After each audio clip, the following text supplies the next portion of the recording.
Well, good afternoon, everyone. Today is a very special day that should instill us all with optimism and hope. As of this morning, the first shipments of the first FDA-approved COVID-19 vaccine have arrived in Illinois. There are many scientists and researchers who deserve our admiration and thanks. But today, I want to offer my gratitude to all the truck drivers and pilots, logistics specialists, warehouse operations, and law enforcement officers who have spent the past days and weeks deploying the largest mission in a generation. In their humility, they would say they're doing their jobs. But by doing so, they're saving lives.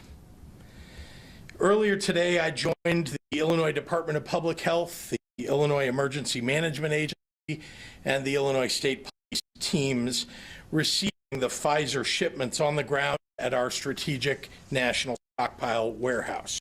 As we speak, our vaccine distribution teams are putting into action what they have prepared and drilled for over the past several weeks, carefully taking inventory of tens of thousands of vaccines, repackaging the vaccine, and preparing those packages to ship out to our hospital distribution centers tomorrow and Wednesday, the timeline requested by our partners on the ground. Remember that the logistics of these shipments are the most complex because maintaining ultra-cold temperatures until the very last moment is essential. Once the packages are received by medical providers, they have only days to use them, which is why to carefully plan their desired delivery schedule over the next several days. Illinois Health and Hospital Association President and CEO A.J. Wilhelmy will join me today to talk about our collaborative effort to ensure that this vaccine gets into the arms of as many frontline healthcare workers as possible to minimize any waste. The shipment we received today is roughly half of our statewide allocation for this first round, excluding Chicago. At the recommendation of the CDC and medical professionals, a portion of our vaccine will be shipped directly from the manufacturer to 4 of our larger public health departments in Cook, Lake, Madison, and St. Clair counties. The federal government will deliver these shipments later this week, and we are working closely with these local health departments to prepare. In other words, today marks only the beginning of the national vaccination rollout. This week, the very first recipients of the very first phase will receive their first of 2 doses of the COVID-19 vaccine. To put it in perspective, in total, Illinois will be receiving about 109,000 doses this week. Nationally, there are approximately 24 million people who the CDC classifies as Phase 1A. Our destination is clear, but the road ahead will be long. Starting next week with the potential FDA approval of the Moderna, Illinois will begin reserving portions of our weekly shipment for residents and staff in Illinois' long-term care facilities. The federal government is directing and managing that distribution and those vaccinations through federal contracts with CVS and Walgreens. Across the 3 shipments, the federal government estimates providing enough doses for all the skilled nursing facilities that have signed up through the national program. From there, it's expected to expand to other congregate care settings, such as assisted living facilities. And Walgreens are reporting extremely high demand across the nation, and as they share information on their timetable with us, we will share it with you. Let me echo the CDC's Advisory Committee on Immunization Practices in emphasizing that while this vaccine has been developed at an incredible pace, it's gone through a formal regulatory process in a very transparent manner. Under arguably the most public scrutiny of any vaccine candidate in human history. Our own Illinois Independent Review Board today released its findings after spending the weekend ferociously diving into all available FDA data on the Pfizer vaccine. I'm pleased to say that the team has unanimously endorsed the CDC's recommendations on the vaccine. These experts are currently working with IDPH to update our COVID-19 FAQ document on the IDPH website with answers about the vaccine. We want everyone to be able to access the facts as clearly as possible as we have them. One of our review board members with us today will join us later to speak with the public directly about the safe design of this vaccine. Dr. Michael Olson, Assistant Professor of Medical Microbiology at Illinois University. I know there's a lot of information coming out about this vaccine all at once, so I want to quickly run through the recommendations that the CDC put out over the weekend so that Illinoisans have all the most up-to-date information for the decision when it's your turn in line. To start with, CDC Director Robert Redfield signed off on recommending the vaccine to all Americans 16 years of age and over. The CDC has also offered additional clinical considerations for certain groups, and I want to bring you up to date on those. For those who have had severe allergic reactions to vaccines in the past, the CDC said you can still get this vaccine in return, but you should discuss the risk if you should do so. The CDC does not recommend special precautions for people with just non-vaccine allergies, like to bees or peanut butter.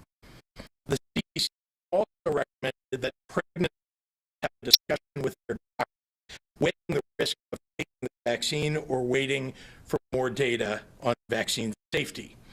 A report from the CDC last month noted that pregnant women who get COVID-19 are at increased risk for serious complications compared to non-pregnant women of the same age, but we don't yet have data on how the vaccine would affect pregnant individuals.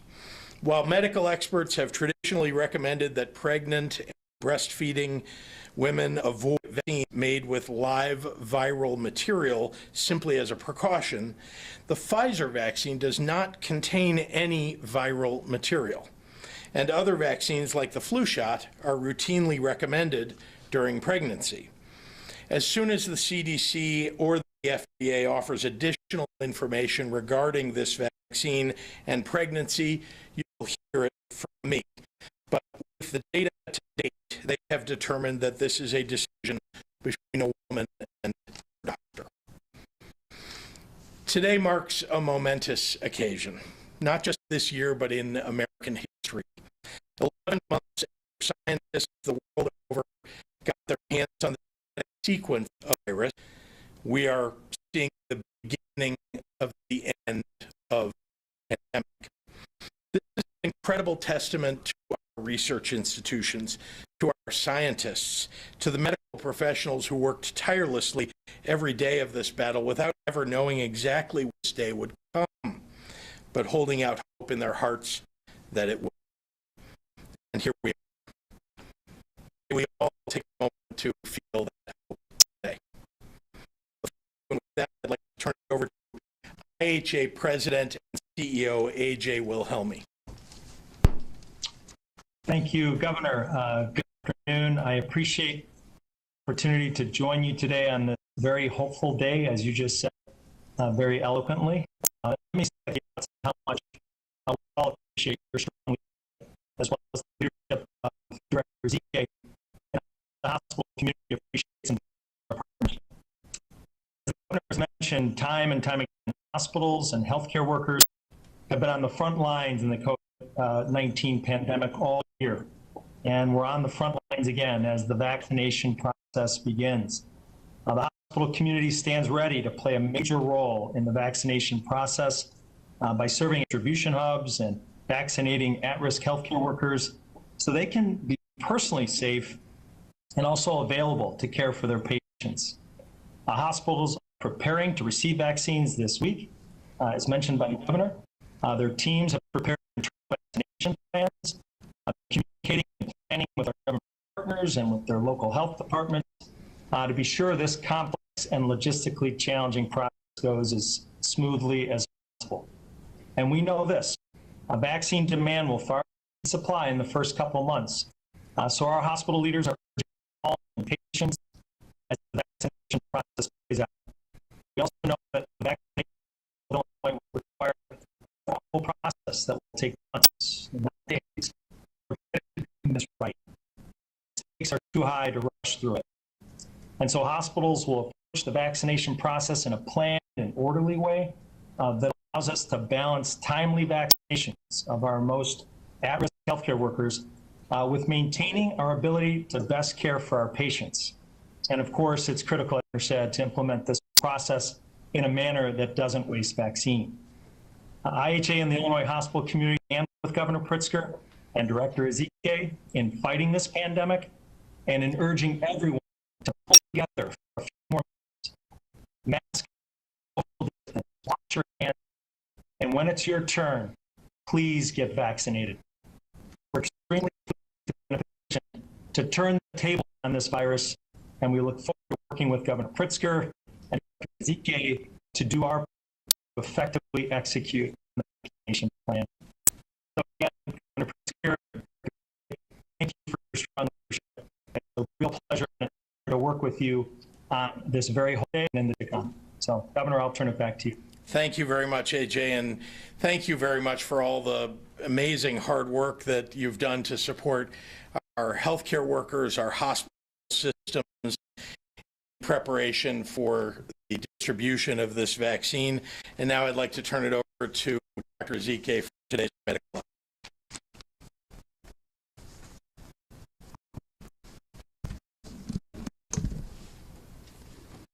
Good afternoon. Today has been highly anticipated. It's the day that we start seeing vaccine delivered and distributed across the U.S. We have been waiting for this day and preparing for this day for months, and we're working with our local health departments and our hospitals to get the vaccine into the arms of those who need it most as quickly as possible. However, I want to remind people, as you've heard already this afternoon, that there is only a limited number of doses of the vaccine for right now. And so we will be following the recommendations of the advisory on immunization practices on who should be prioritized. In this round, vaccines are prioritized for individuals who are at the risk of exposure to COVID-19, workers in the health setting, and who are at the greatest risk of severe illness, and we all know that we are loved ones in the long-term care facilities. More vaccine becomes available, more individuals will be eligible to receive the vaccine. But until that time, please, again, you've heard this word, patience. Let's exercise patience and understand that there may be others who will get the vaccine before you. We continue to learn more each day about the virus, which helps us inform future vaccine administration. As more vaccine becomes available, local health departments will evaluate the makeup of their communities and will tailor their vaccination plan while following the Advisory Committee on Immunization Practice recommendations. And as more recommendations come, we will continue to urge all of our partners to follow those. I definitely look forward to the day when the vaccine is widely available to every single person in this state. Until that time, we still need to continue with our masking, avoiding crowds, watching our distance, and washing our hands. Let's work to protect and not infect those that we love and those around us. I'm also so glad to have our own Illinois Vaccination Advisory Work Group, who has been working so hard, as the governor mentioned, to review the information, to give their support for this vaccine. It's been an honor working with all the members of that group that span from academic institutions throughout the state and involve infectious disease experts, vaccinologists, virologists, immunologists, biostatisticians. Again, thank you for all of your dedicated service. Today, we are reporting 1,214 individuals who were diagnosed with COVID-19, a total of more than 86,000 cases. The last 24 hours, we unfortunately received notice of an additional 103 individuals who lost their battle with it, and that brings the total lives lost to more than 14,300. Overnight, 4,951 people were reported to be in the hospital with COVID-19, 1,070 in the ICU, and 621 individual ventilators. This is another milestone in terms of being under 5,000 for the first time in about 6 weeks. In the last 24 hours, more than 92,000 tests have been reported for a total of more than 11.8 million tests in Illinois. Today is a great day in our fight against COVID-19. It is the beginning of the end of this pandemic. We're not there yet. There are still many months ahead before we eventually end this pandemic, but we will get there together as soon as we can by all working together. Thank you for your support. Hola y buenas tardes a todos. Este día ha sido muy esperado.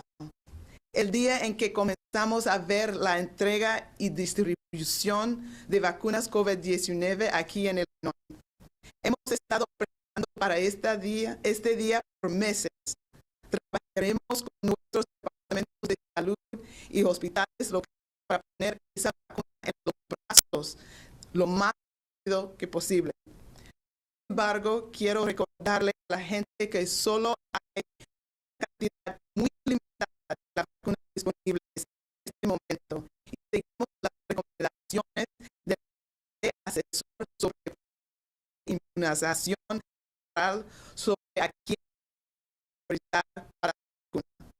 Queremos que sean para las personas que tienen mayor exposición a COVID-19, nuestros trabajadores de salud y residentes en centros de atención de largo plazo. Hay más riesgo en un asilo de ancianos que en una casa de una persona de mayor edad. Hay trabajadores que entran y salgan todos los días y eso es más riesgo de que una persona que está en su casa. A medida que haya más vacunas disponibles, más personas serán elegibles para recibir la vacuna. Pero hasta este momento, tenga paciencia y siga practicando las mitigaciones que trabajan. Hoy informamos 7,214 casos de COVID-19 para un total de más de 856,000 casos en Illinois. Hemos recibido informes de 3 más fuertes que eleva el número de vidas perdidas en Illinois a más de 14,300. Desde anoche, 4,951 personas estaban en el hospital con COVID-19, 1,070 en la unidad de cuidados intensivos y 601 pacientes estaban con ventiladores. En las últimas 24 horas, reportado más de 92,000 pruebas para un total de más de 11,8 millones de pruebas en Illinois. Hoy es un gran día en nuestra lucha contra COVID-19, pero pasaron muchos meses antes de que ganemos la guerra. Pero no ganaremos si trabajamos juntos. Muchísimas gracias para su apoyo. Recuerden los 3 M's, usa su máscara, mantenga su distancia y lávense las manos. And now I'll turn it over to Governor Pritzker. Sorry, we have one more guest. So first, thank you, Dr. Zike, and And last but not least, I'd like to introduce a distinguished member of our state's vaccine review board. So joining us from Southern University's School of Medicine, Dr. Michael Olson.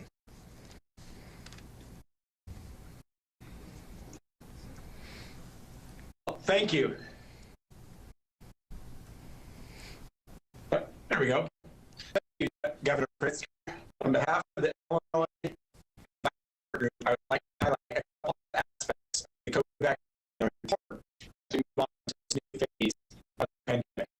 The Illinois Vaccine Advisory Group, as led by Pritzker, included experts with backgrounds in microbiology, immunology, epidemiology, biostatistics, and infectious disease, and represented institutions across the state. We have independently reviewed the available scientific data supporting the authorization of the COVID-19 vaccine. We are in full agreement with the FDA authorization and CDC recommendation of the vaccine.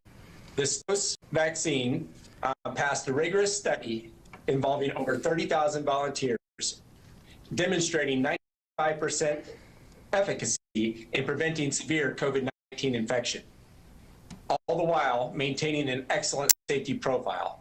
The trials involve people from various ages, races and ethnicity, weight, and various medical conditions.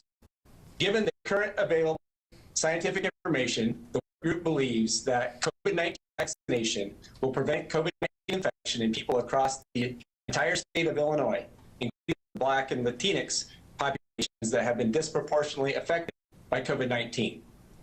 The COVID-19 vaccine is a key step to protecting the people of Illinois and stopping the pandemic. And the Illinois Vaccine Advisory Work Group recommends that eligible persons receive the COVID-19 vaccine when it becomes available. It is their turn. The team worked together to try to distill a lot of information and knowledge into that FAQ that's available on the FDA website, not FDA, IDPH, get my acronym straight here, on the IDPH website. And it will have information about what you can expect when you get a shot or when you get the vaccination. Typically, local side effects were mild for redness in the arm, and that your other side effects that were more systemic involved fatigue and headache. And those are most common in the younger subset of the population that was vaccinated, and then were a little bit stronger upon receiving the second dose. So not everybody is going to have a reaction like that. It was for headache and fatigue, it was 51 and 39% in the highest bracket of those experiencing the symptom. That's your body saying that I need to respond to this and have an immune response. So one could view that as something positive taking place. Pain in the injection site was not terribly frequent, and like I said, older patients had less severe reactions or side effects than younger. Long-term side effects are unknown at the time, given the length of time that it is available to study the vaccine. The report was very careful to state that we have watched this for 2 months post second vaccination, and so the data at this point in time reflects what is currently known, and that was the questions that were designed to be asked. It is often asked why a vaccine like this could be developed so quickly, and there's a lot of factors that come into play here. Just to highlight a few things, the scientists were ready and prepared. There were people already working on mRNA vaccines, the type of this vaccine that is being used, and it was showing good results in flu studies and other studies as well. But then there became a large need and demand, an influx of money. They're able to use trial sites that were already existing, and last but not least, there were volunteers and a pandemic going on. So to gain statistical significance, one needs to have people who took out the placebo come down with COVID-19 at a higher rate than those who received the vaccination. And when there's a lot of disease burden going on, you're able to assess that. So that was kind of bonus, but an unfortunate consequence of the vaccine or pandemic. So a question we often get is that will you get the vaccine? And as an advisory committee or as a work group, we would say yes, we will, and we will get that when it's our turn. As Governor Pritzker also pointed out, there is not the ability for you to come down with COVID receiving the vaccine or for you to pass COVID on to anybody else due to the vaccine. This vaccine only provides a very small subset or small piece of one protein, just part of the virus. And so as your body responds to it, there's no way for a new virus to form, there's no way for that to be passed on. So a lot of safety concerns that people have are answered on this FAQ, and some of them, another one would be, it's going to be a yearly shot like the flu. Now, we don't know how long the infection is going to be, at least 2 months and likely longer. But there's a lot of differences between the flu and coronavirus at a genetic level that explain some of those differences. And the trial is ongoing. They will be monitoring people that were enrolled for the next couple of years. And at a later point in time, they'll be able to advise on how frequently, if at all, more vaccines are needed. That's just some of the highlights. There's more on the FAQ. And so I thank you for your time, and I'll pass it back to Governor Pritzker, and he'll be taking questions.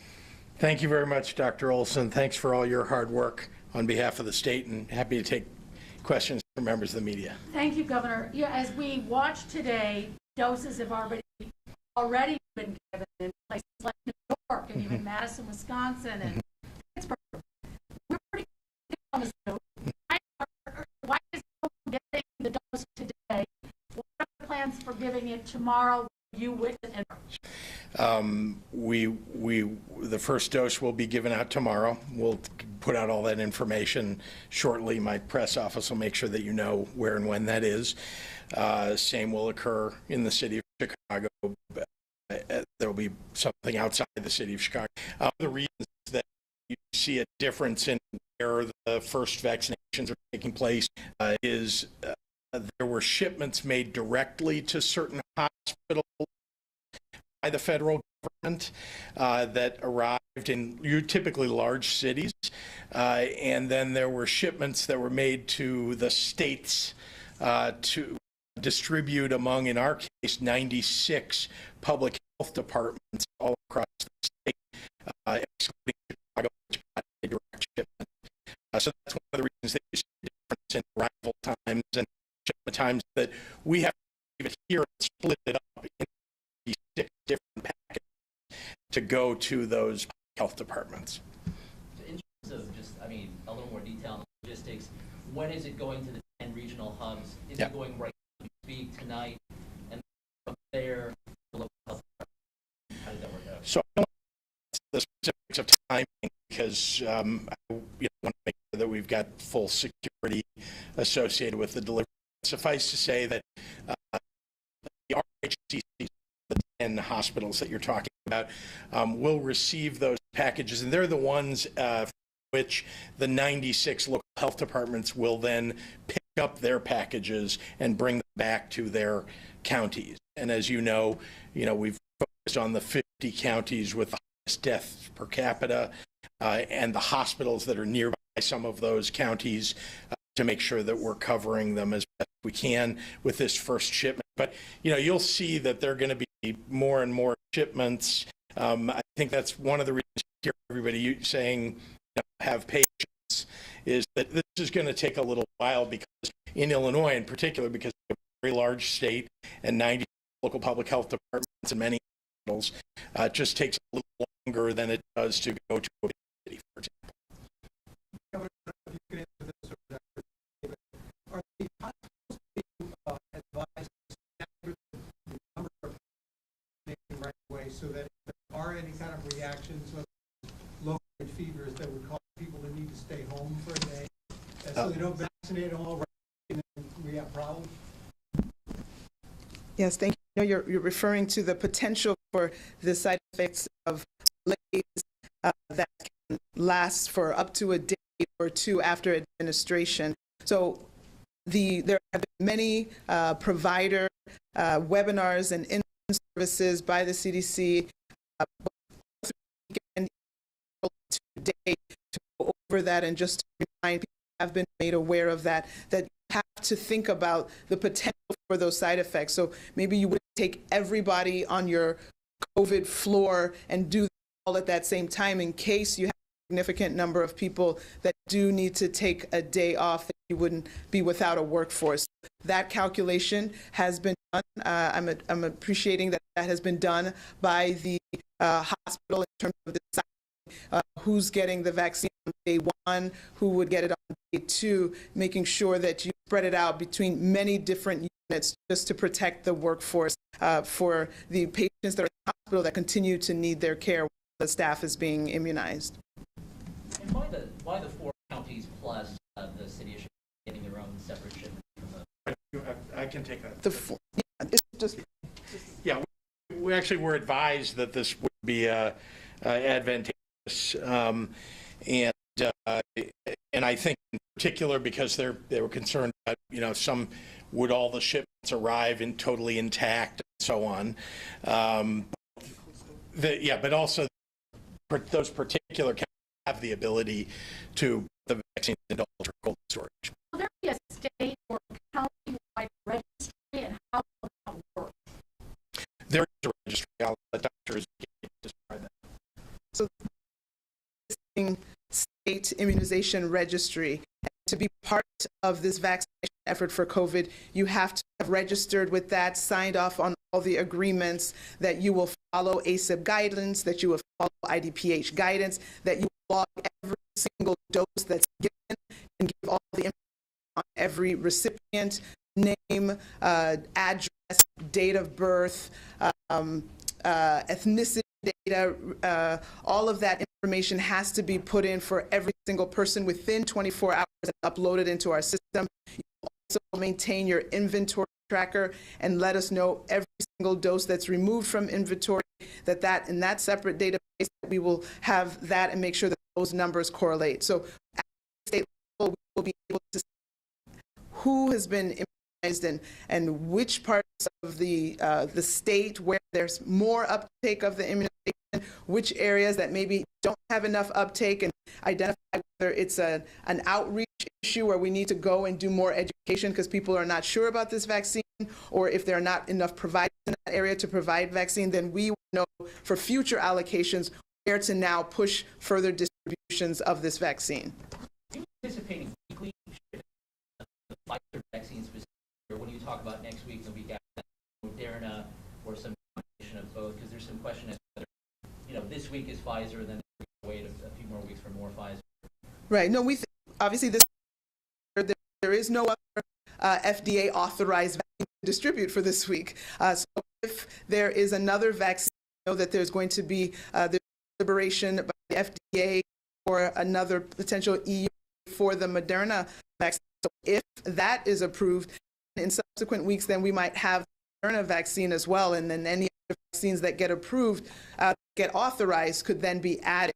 So again, every week we expect to get certain allocations of all the available vaccines.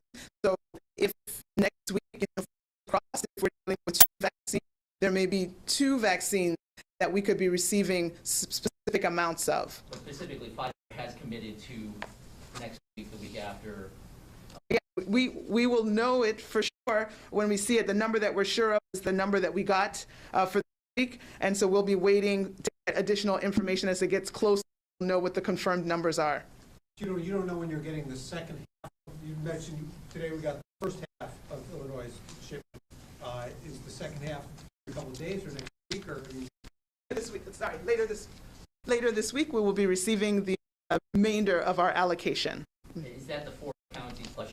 That's also separate to the state. Chicago is receiving it separately and should have been today or tomorrow. It's my understanding, is that correct? And then the other counties are receiving theirs. Thursday, just to clarify about the Moderna, and again, we are reacting information that we get from the federal government about this are telling us that if the Moderna vaccine is approved on Thursday, is the day that it seems like they're going to cover it, then we may receive a shipment in the coming 2 weeks as the first shipment of Moderna. Would receive continuing shipments of Pfizer, because at least that's what they're telling us. That seems to be in the system.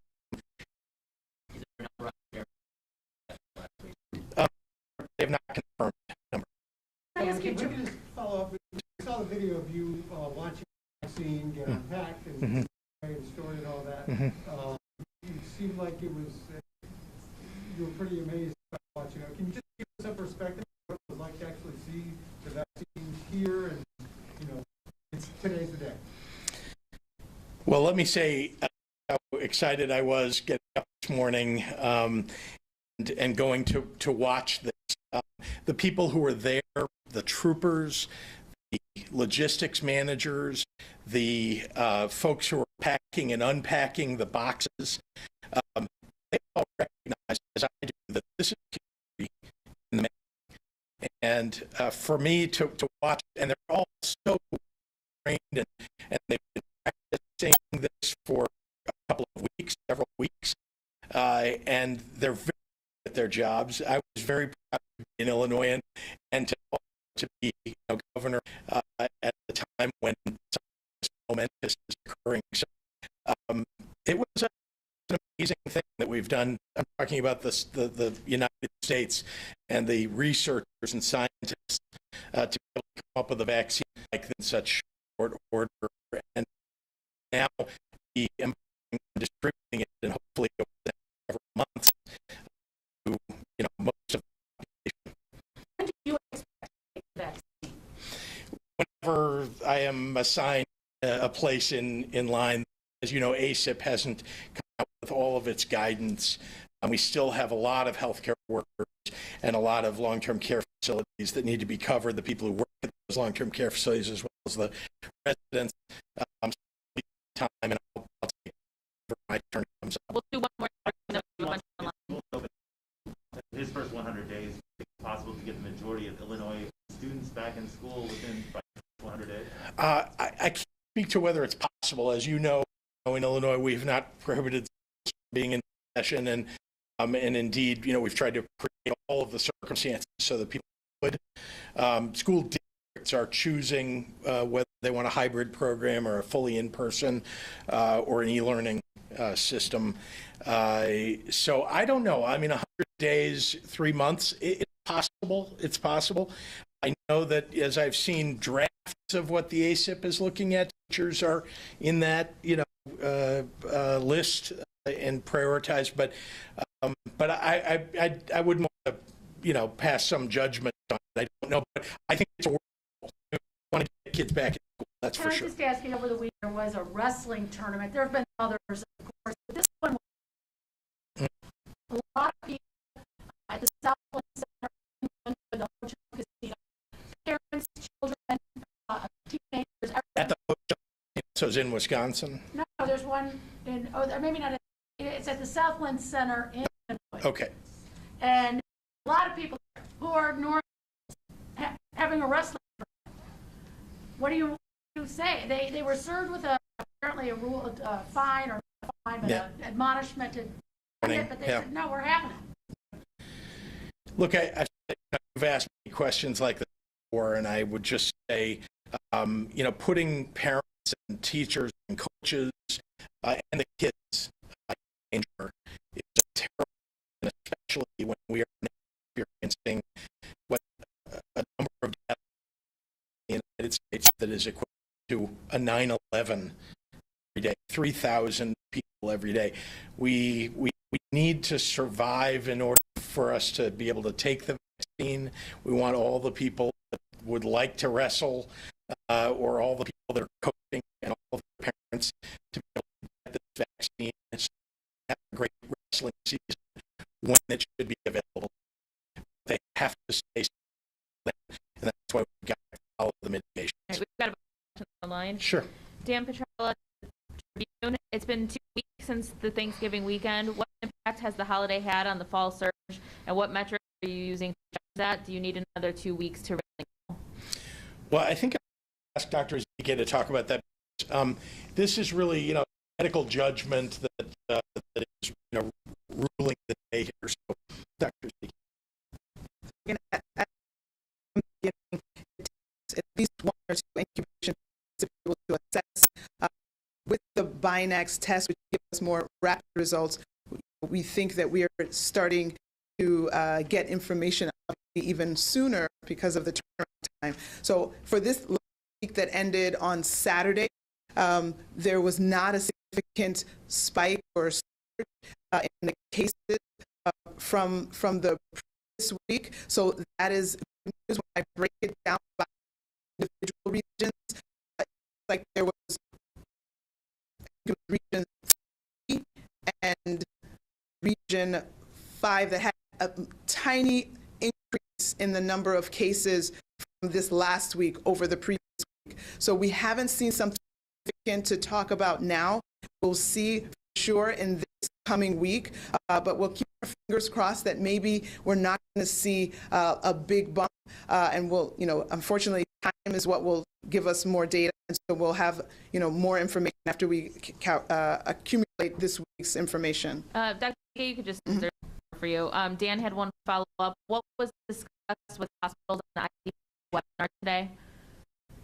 So there wasn't that, but my team was talking about the rollout, obviously, of the vaccine.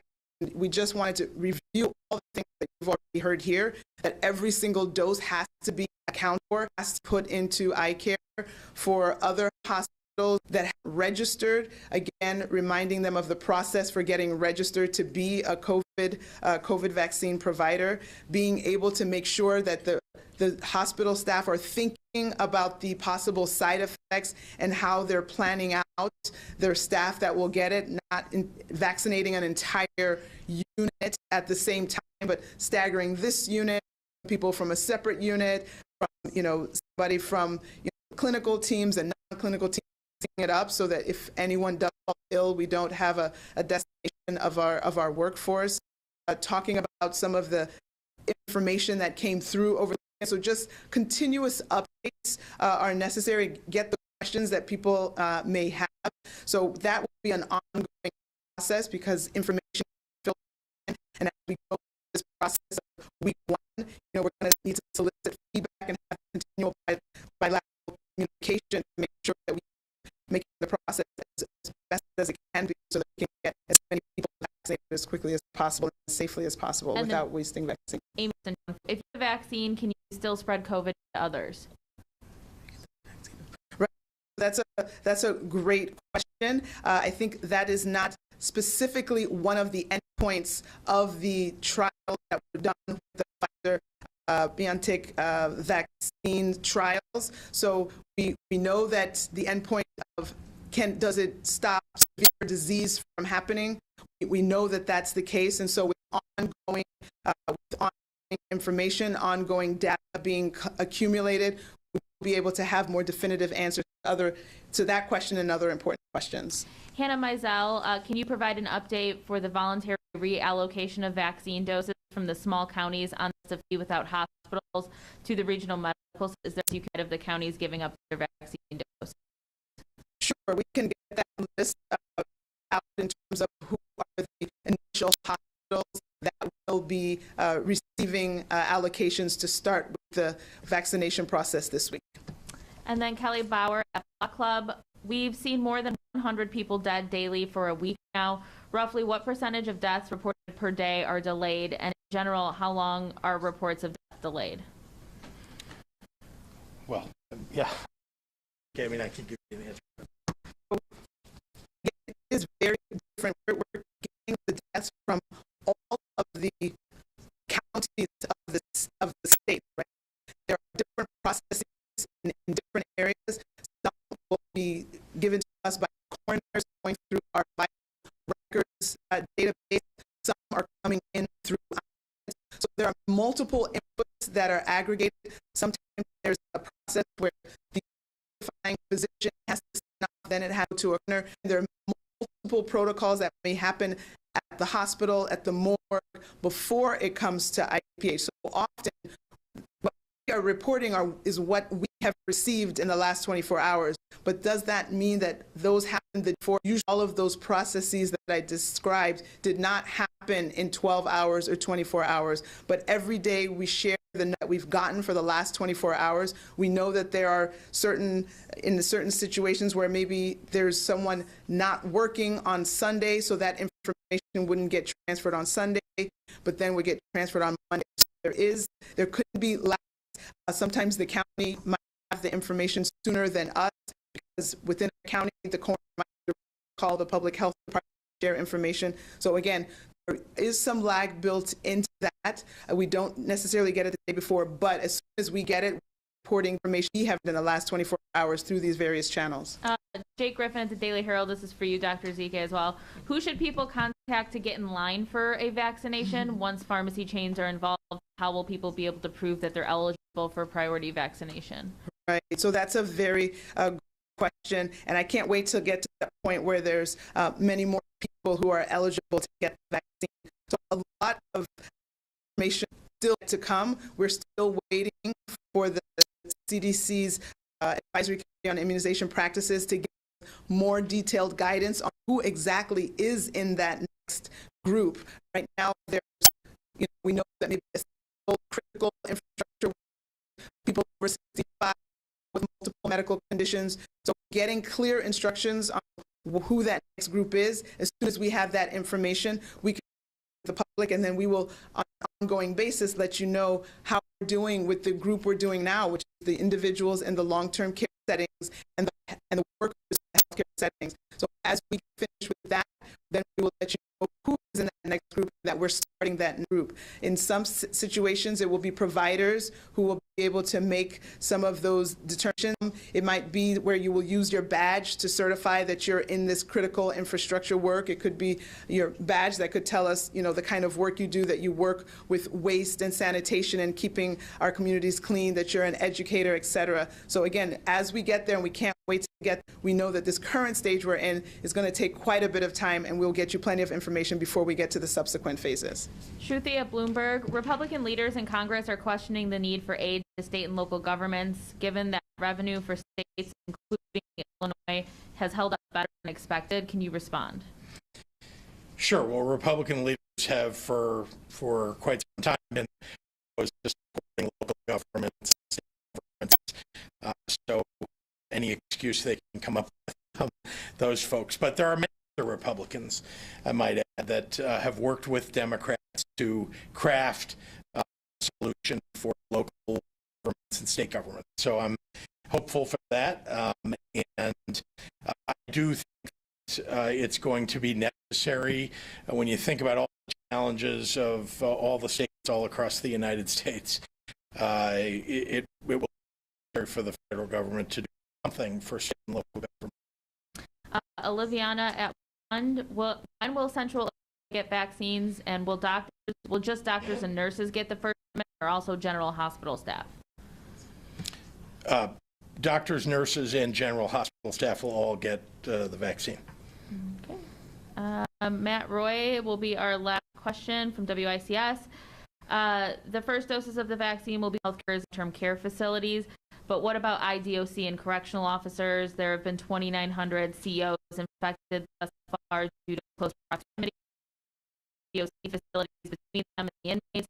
Have you given thought to IDOC workers and the vaccine first wave too? If not, when will they be on the list of recipients? Well, once again, the ACIP, this is the CDC's committee that come with these recommendations, is scheduled and expected to come out with the recommendations regarding first responders, and we include corrections officers among first responders, and then recommendations about people who are detained in jail or in prison. All right. Thanks, everyone. Thank you.